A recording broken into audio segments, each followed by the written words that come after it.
Our topic for today is factors determining economic development. I am Dr. N. Vijay working as an assistant professor of economics in GDC Women, Gachwell.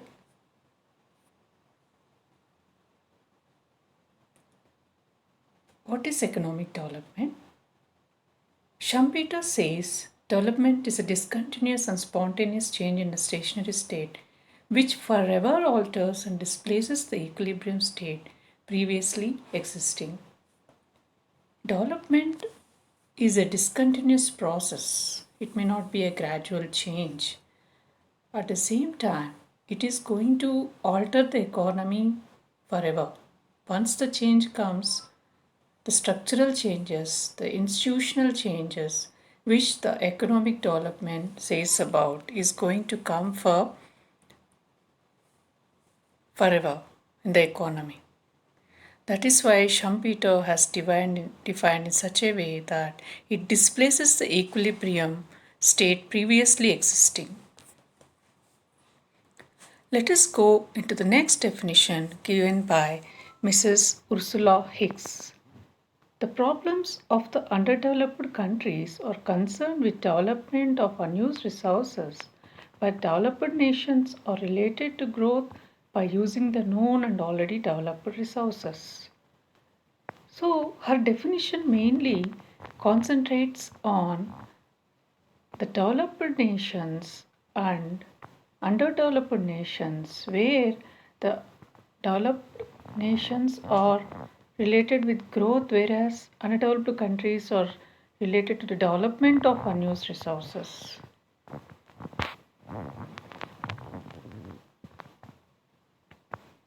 Yeah. Now we are going to see what are the various factors determining the economic development.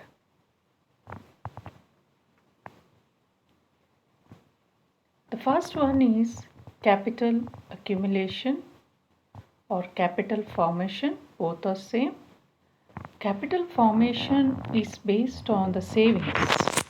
Capital formation or capital accumulation is the amount of investment which is done by the country for the next year or for the coming subsequent years. It is very important because capital accumulation plays an important role in economic development since it gives a base for the economy, for infrastructure, and it plays an important role in the process of economic development of the country. Here, capital means the stock of physical reproducible factors for production.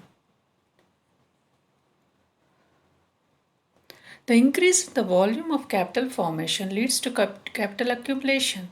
Thus, it's quite important to raise the rate of capital formation so as to accumulate a large stock of machines, tools, and equipment by the community for gearing up the production. In an economy, capital accumulation can help to attain faster economic development in the following manner. Capital plays a diversified role in raising the volume of national output through changes in the scale or technology of production. Capital accumulation is quite essential to provide necessary tools and inputs for raising the volume of production and also to increase employment opportunities for the growing number of labor force.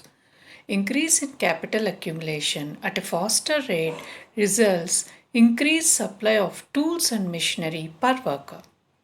Various developed countries like Japan have been able to attain a higher rate of capital formation to trigger rapid economic growth. Normally, the rate of capital formation in underdeveloped countries like India is very poor. Therefore, they must take proper steps, introduction of compulsory deposit schemes, curtailing the conspicuous consumption, putting curbs on the imports of consumption goods, inflow of foreign capital, etc. In order to attain a rapid economic growth, the rate of domestic savings and investment must be raised to 20%. In the initial period, the rate of capital formation at the required rate by domestic savings alone To step up the rate of investment in the economy, inflow of foreign capital to some extent is important. But with the gradual growth of domestic savings in the subsequent years of development, the dependence on foreign capital must gradually be diminished. Being a technologically backward country, India has decided to permit the foreign direct investment in order to imbibe advanced technology for attaining international competitiveness under the present world trade and industrial scenario. Hence, the capital formation and capital accumulation plays an important role in bringing about the economic development of the country. Let us go to the next one, the capital output ratio. We call it as COR. Capital output ratio is also considered as an important determinant of the economic development of a country. By COR, we mean number of units of capital required to produce per unit of output. It also refers to the productivity of capital of different sectors at a definite point of time. But the capital output ratio in a country is also determined by stage of economic development reached and the judicial mix of investment pattern. Moreover, the COR along with national savings ratio can determine the rate of growth of economy. We can say that we can take one equation for this. Rate of growth of GNP is equal to savings ratio by COR. And this equation can be got by the Harrod-Domer model in particular, which says that the rate of growth of GNP is directly related to savings ratio and inversely related to capital output ratio. Thus, to achieve a higher rate of growth of national income, the country will have to take the following steps to raise the rate of investment and to generate necessary forces for reducing capital output ratio. Next point is about the population, basically the human resources which are very essential for the economy.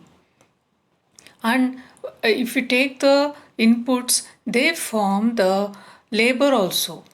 So hence the human resources forms a very important part in the upgrading of economic development. Population is considered as an important determinant of economic growth. It is working both as a stimulant and hurdle to the economic growth. Population provides labor and entrepreneurship as an important factor service. And suppose if a country like India is having huge population, but the problem here is the lack of skills. It is considered also as the manpower resources which are needed for the economy. Population or human resources along with the natural resources can be properly exploited to get the optimum output. With proper human capital formation, increasing mobility and division of labor, manpower resources can provide useful support to the economic development. On the other hand, higher rate of growth of population increases demand for goods and services as a means of consumption, leading to increasing consumption requirements, lesser balance for investment and output, lesser capital formation, adverse balance of trade, increasing demand for societal and economic infrastructural facilities, and higher unemployment problem. The higher rate of population growth can put serious hurdles to the path of economic development, like in some UDCs. We are also facing the same problem in India. The growth of population at a higher rate usually eats up all the benefits of economic development, leading to a slow growth of per capita income as it is seen in the case of India. It has been argued by some modern economists that With the growing momentum of economic development, standard of living of the general masses increases, which would ultimately create a better environment for the control of population growth. Many of the countries are going for family planning in order to control the population, especially LDCs or UDCs. But whereas in middle income countries and higher income countries, there is a shortage of population which may lead to uh, uh, which may not lead to the optimum utilization of resources, which is an hindrance to the economy. Some countries are even going to the extent of giving some incentives to their population in order to increase the population. Easterlin argued that population pressure may favorably affect the individual motivation and this may again lead to changes in production techniques. Whether growing population in a country practically retards economic growth or contributes to it solely depends on the prevailing situation and balance of various other factors determining the growth of the economy. So we can conclude that population or human resource development forms a very important part of economic development if they are provided with the skills and education and which is very necessary for the economic development instead of having a huge dependent population.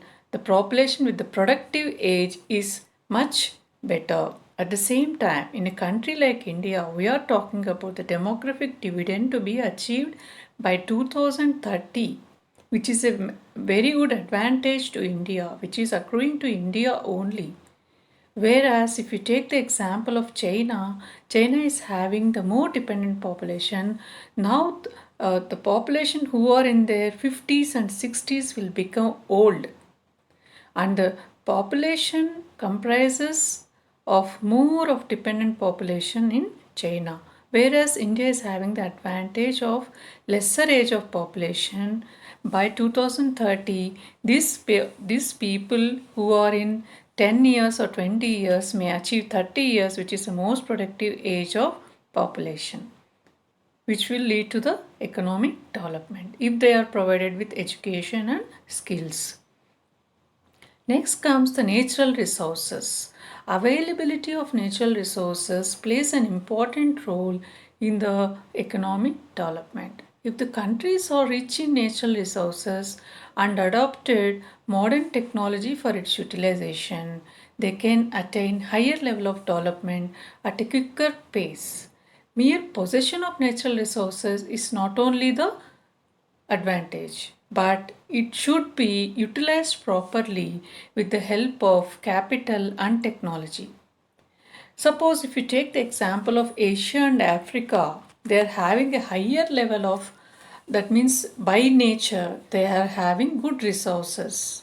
But the problem here is lack of its proper utilization. If you take the example of Britain and France, they have modernized their agriculture. And suppose if you take the example of Japan, they developed a solid industrial base despite its deficiency in natural resources. Britain has developed an industrial sector by importing some minerals and raw materials from abroad. An economy having deficiency deficiency in natural resources is forced to depend on foreign country for the supply of minerals and the other raw materials to run its industry. It can be observed that availability of natural resources, proper utilization is working as an important determinant of economic growth. India is having sufficient natural resources. It has helped the country to maintain the economic environment for attaining the development. India has to avoid exporting the raw material which may form a base for the industrial base of another country. Instead, it can properly utilize the raw materials or the minerals which is very much essential for industrial production. Let us take up Let us take up the technological advancement which is very much needed for the economic development. It is considered as an important determinant of economic development. By technological advancement, we mean improved technical know-how and its broad-based applications in the industry. It includes use of technological process for economic gains, application of applied sciences resulting in innovations and inventions, and also the utilization of innovations on the large scale.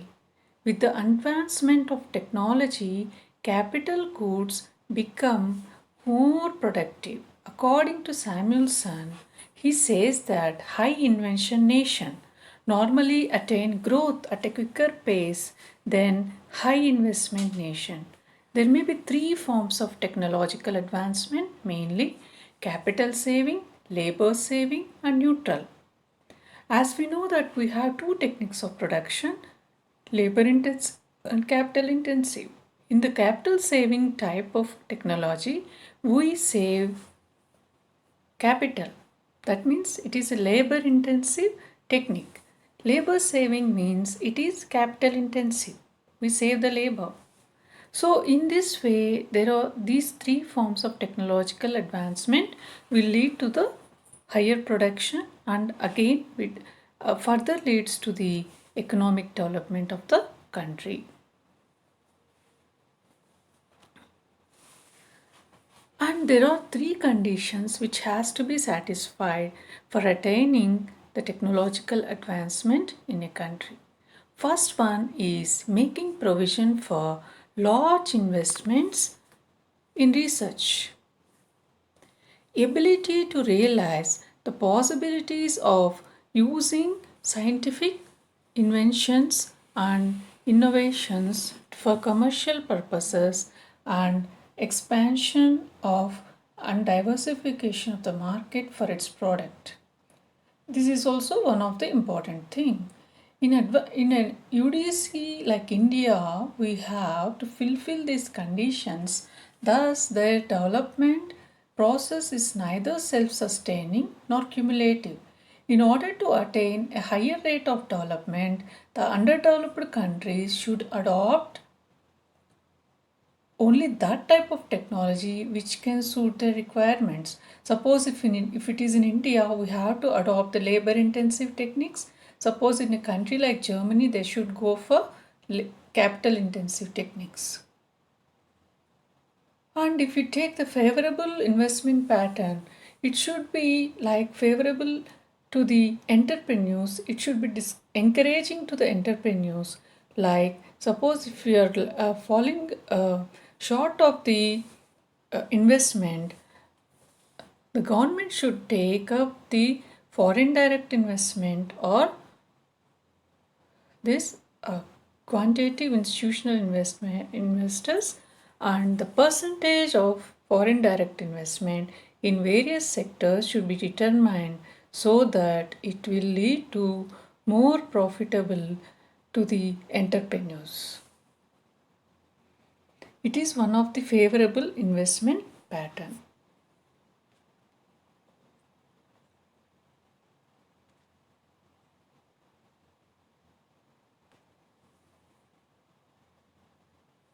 Suppose if you take the occupational structure. Next, we are talking about the occupational structure which forms a determinant of economic development. Too much dependence on the agricultural sector, that is primary sector, is not an encouraging situation for economic development. Increasing pressure of working population on agriculture and other primary occupations must be shifted gradually to the secondary and tertiary services or services sectors through gradual development of these sectors.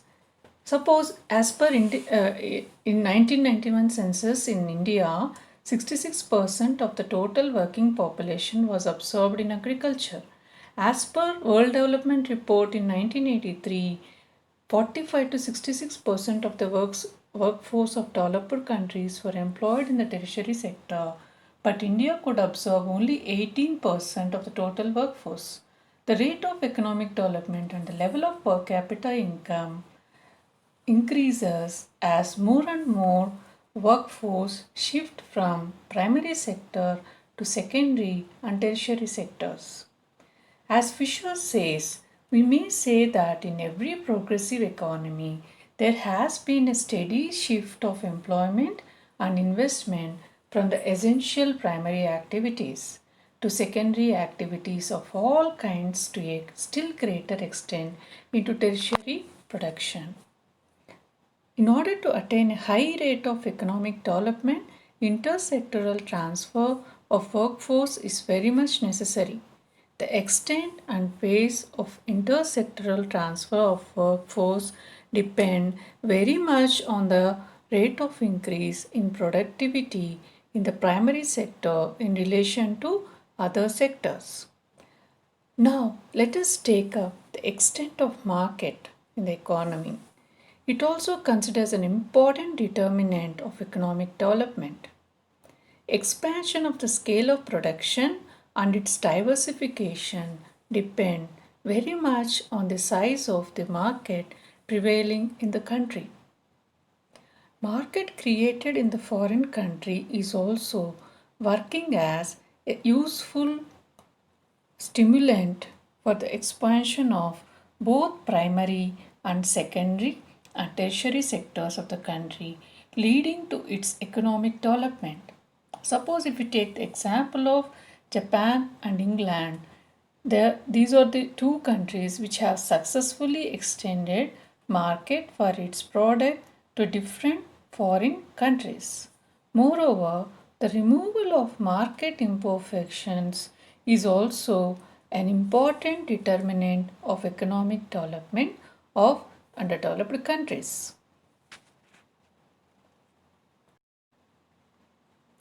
The present situation in the world economy necessitates the active support of external factors for sustaining a satisfactory rate of economic growth in UDCs. The domestic resources alone cannot meet the entire requirement of resources necessary for economic development. At certain levels, availability of foreign resources broadly determines the level of economic development in a country. The external factors which are employing important role in sustaining the economic development include growing export earnings for financing increasing import bills required for development. Increasing flow of foreign capital in the form of foreign direct investment and participation in equity capital. Suppose if you take the external aiding agencies like international economic cooperation in the form of flow of foreign aid from advanced countries like USA, Japan and other countries, which also increases the volume of concessional aid from international institutions like IMF, IBRD, and other regional bodies on economic cooperation like ASEAN, OPEC, and European Commission.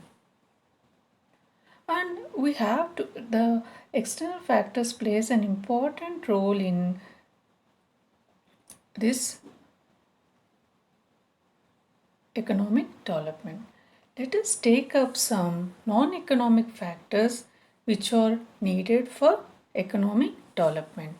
Not only economic factors but also non-economic factors plays an important role in economic development. In order to attain economic development, proper social and political climate must be provided. In this connection, UN experts observed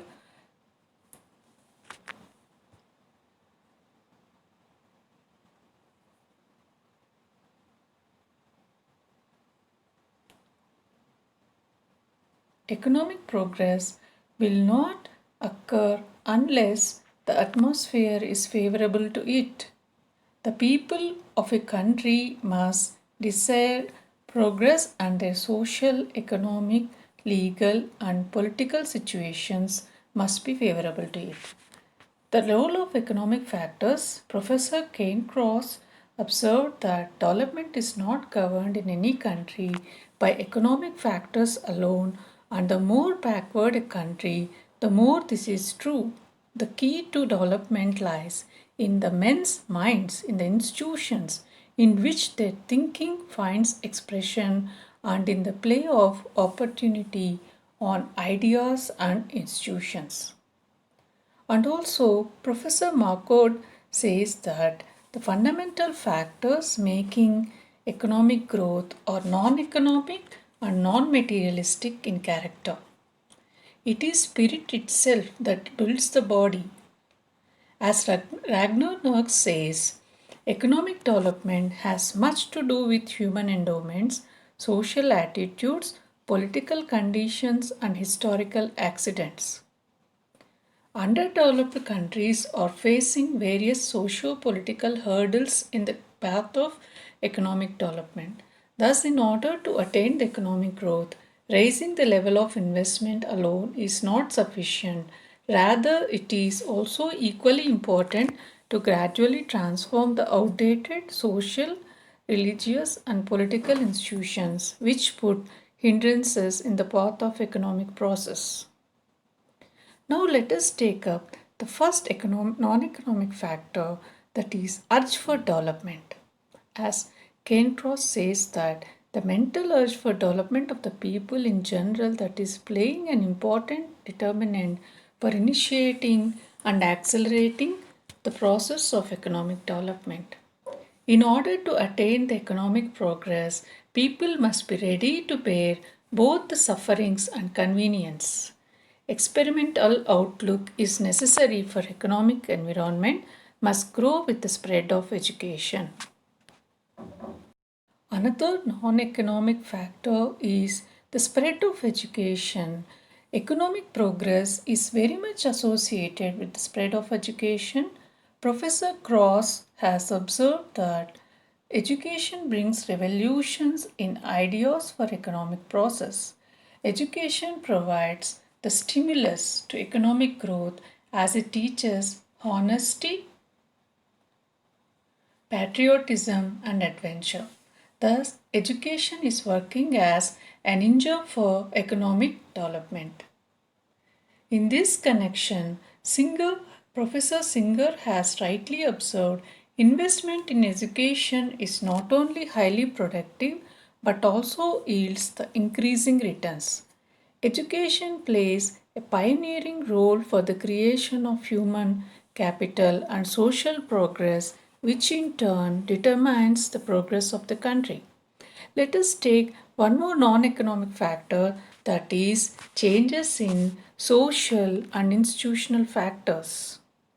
Conservative and rigid social and institutional setup like joint family system, caste system, traditional values of life, irrational behavior, etc. puts a severe obstacle on the path of economic development and also retards its pace. To bring about the social and institutional change as per changing environment and to realize the modern values of life, values of life are very much important for accelerating the pace of economic development in a country. We take up the next non-economic factor, that is proper maintenance of law and order. Maintenance of law and order also helps the country to attain economic development at a quicker pace. Stability, peace, protection from external aggression, and legal protection generally raises morality, initiative, and entrepreneurship. Formulation of proper monetary and fiscal policy by an efficient government can provide necessary climate for increased investment and also can stimulate the capital formation in the country. In order to accelerate the pace of economic development, the government must make necessary arrangement for the maintenance of law and order, defense, justice, security in enjoyment and property rights, tenantry rights, assurance to continue business, covenants and contracts, provision for standard weights and measures, currency, etc. And also the appropriate fiscal and monetary policies of the country. The economies of underdeveloped countries like India are facing serious threat from large scale problems like terrorism, disturbances in the international borders, etc. All these have led to the diversion of resources and initiatives from developmental to non developmental ends. Under such a chaotic situation, capital formation process, business initiatives, and enterprise of private firms are seriously suffered and distorted, leading to a stagnation of economy in these countries. In this connection, Lewis says no country has made progress without positive stimulus from intelligent government. Thus, to attain the economic development at a quicker pace, proper maintenance of law and order and stability are very important. One more non economic factor is the administrative efficiency. The economic development of a country also demands the existence of a strong, honest, efficient, and competent administrative machinery for the successful implementation of government policies and programs for development. The existence of a weak, corrupt, and inefficient administrative machinery leads the country into chaos and or disorder. As Professor Lewis says, the behavior of the government plays an important role in stimulating or discouraging the economic activity. Therefore, the maintenance of proper administrative setup is a determinant of economic development of a country. Let us take up one more non economic factor, which is a cultural setup. The sound cultural setup also builds up a better non economic environment which are conducive towards economic development. Cultural activities improve the mental setup of the people in general and to develop simultaneously a sense of bondness among various sections of the people living in the society. This creates a better environment for development. One more non-economic factor is politico-legal environment.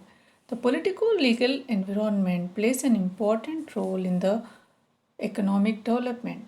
Political stability and legal support for developmental activities creates a better environment for development. Reforms in the form of industrial policy reforms, labor reforms, export import policies, and all this, etc. The judicial system of the country should be developed in such a manner so that it can maintain a wide network to serve for the course of the development. The legislature and judiciary in the country should work hand in hand to create a better investment friendly environment for development. And natural environment. Suitable natural environment is also an important component of non-economic environment determining the business environment in the country. The business environment needs a natural support which includes suitable climate, balanced weather, and suitable natural environment. The maintenance of eco-friendly atmosphere is also quite important for the promotion of the developmental activities in an economy. In a country like India, the natural environment always promotes developmental activities. So we can conclude that these non-economic factors plays an important role in the economic development. The last one is the distribution of income. The distribution of income in the economy plays an important role. Suppose if there are more people who are entrepreneurs and they have been given some good property rights by the government, and there are not much obstacles in the business environment. It plays an important role.